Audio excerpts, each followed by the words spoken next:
Well, welcome back to another week's Myths versus Facts. We're going to stick with the Illuminati.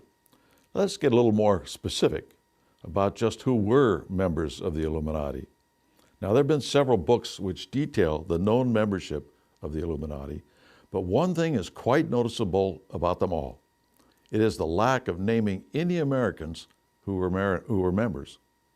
Of all the members of the Illuminati, Americans are the most secretive. Of all the books who talk about the Illuminati, very few reference the Illuminati Manifesto of World Revolution.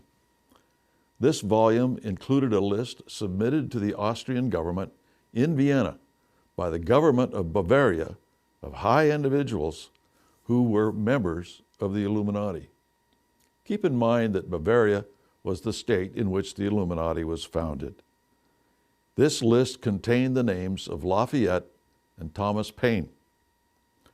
Lafayette probably belonged to more secret societies than just about anyone you can name.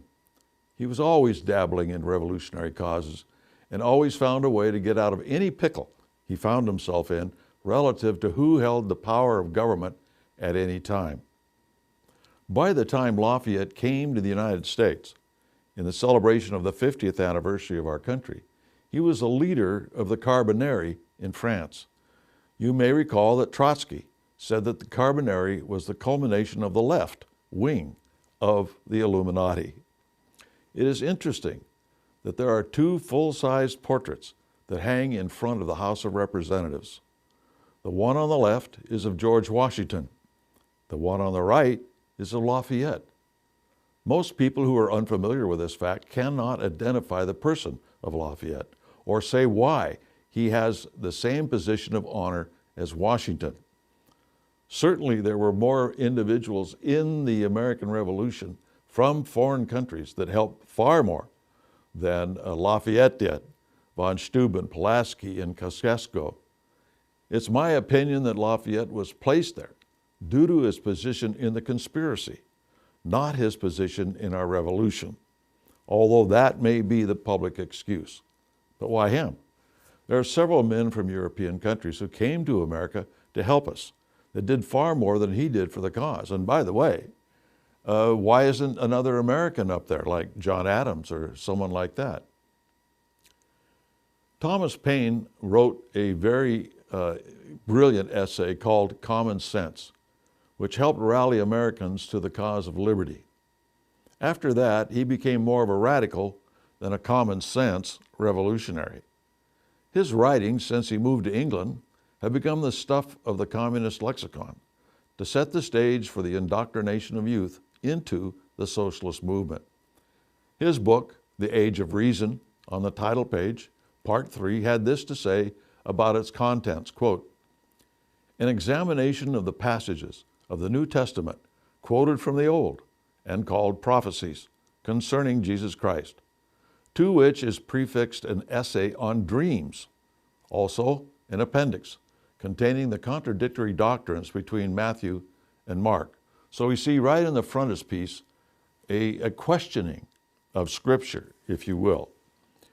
Paine's Rights of Man contained the ideas of the welfare state, the graduated income tax, old age pensions, and public housing. By 1797, Paine embraced an inheritance tax. While in England, after leaving the United States, Paine started a few units of Illuminati, and between that and his writings, he was forced to flee Britain to France, where he was made a member of the Revolutionary Assembly, even though he was a non-citizen of France. Robespierre, the head of the revolutionary government, had a habit of incarcerating any rival for his power, and this he did to Paine. No one seems to know how Paine avoided the guillotine, but he lived to see Robespierre die. We will visit Paine again during our segment on the French Revolution and the Illuminati influence there.